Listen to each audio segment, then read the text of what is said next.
Truk kontainer yang kehilangan kendali tadi mengarah ke bus dan menabrak dari arah yang berlawanan. Kecelakaan pun tidak dapat dihindari dengan menghantam bagian depan bus. Kemudian percikan api ini muncul di bagian depan bis yang tertabrak. Seluruh penumpang pada malam itu panik, mereka berlarian ke belakang. Seluruh penumpang ini berusaha menyelamatkan diri dan mencoba keluar dari pintu belakang. Namun naasnya belum sempat mereka menyelamatkan diri, kol diesel yang ada di belakang bis itu menabrak bagian belakang bis. Jadi posisi bis ini terjepit di tengah-tengah, di depannya tertabrak oleh truk tronton, di belakangnya dihantam oleh truk kol diesel. Assalamualaikum semua, terima kasih yang sudah klik videonya. Sekarang kita akan bahas sejarah kelam peristiwa kecelakaan bis yang sangat mengenaskan yang terjadi di Indonesia, yaitu tragedi Python tahun 2003. Tragedi Python ini adalah sebuah kecelakaan bus rombongan pelajar mana bis itu hangus terbakar. Langsung aja kita bahas tragedi Python tahun 2003. Mari kita bahas.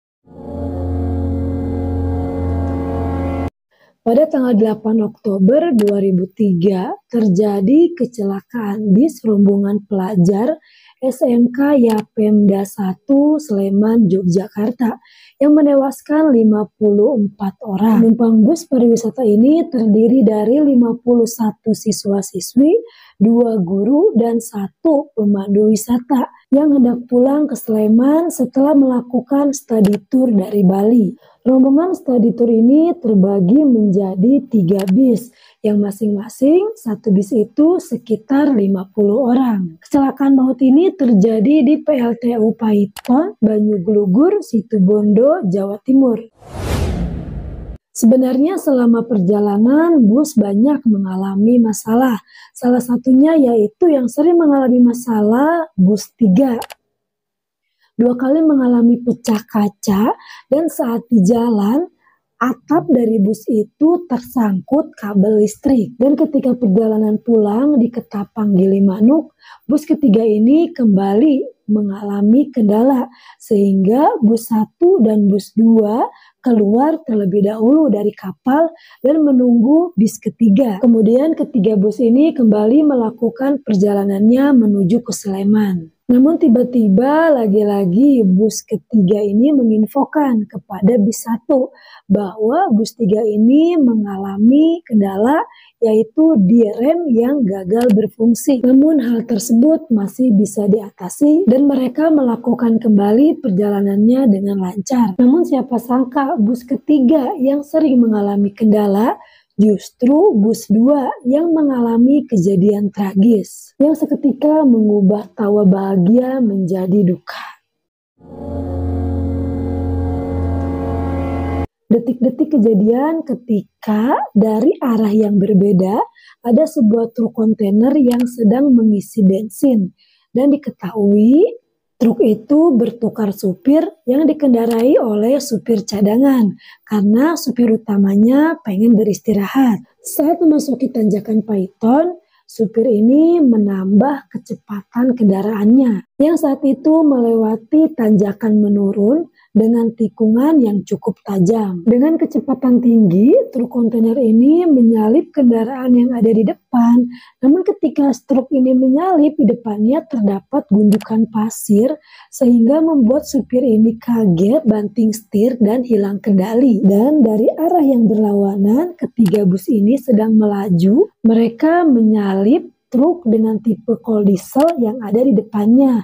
Ketiga bus ini kembali ke jalurnya. Namun gak lama, truk kontainer yang kehilangan kendali tadi mengarah ke bus dan menabrak dari arah yang berlawanan. Kecelakaan pun tidak dapat dihindari. Laju truk ini mengarah ke bus 2 dengan menghantam bagian depan bus sehingga membuat tangki bahan bakar truk ini pecah dan bergesekan dengan keras. Kemudian percikan api ini muncul di bagian depan bis yang tertabrak. Kebakaran dipicu dari kebocoran tangki bahan bakar truk yang mengenai sikring bis. Sang supir mencoba menyelamatkan diri dengan melompat dari bis, sedangkan kendiknya memecahkan kaca bagian depan bis. Seluruh penumpang pada malam itu panik, mereka berlarian ke belakang. Seluruh penumpang ini berusaha menyelamatkan diri dan mencoba keluar dari pintu belakang.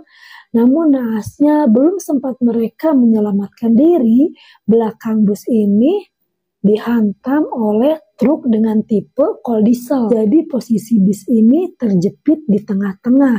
Di depannya tertabrak oleh truk tronton, di belakangnya dihantam oleh truk kol diesel. Pada saat itu belum ada korban jiwa. Di tengah kepanikan itu semua orang berusaha membantu untuk mengeluarkan mereka dari dalam bis. Samping itu juga semua bis ini belum ada alat untuk memecahkan kaca ataupun alat pemadam kebakaran. Mereka semuanya berlarian bertumpuk di belakang dan akhirnya mereka semua tewas terbakar. Kebakaran begitu cepat terjadi karena adanya bahan-bahan yang mudah terbakar di dalam bis, seperti tas, kursi, karpet yang disimpan di kursi.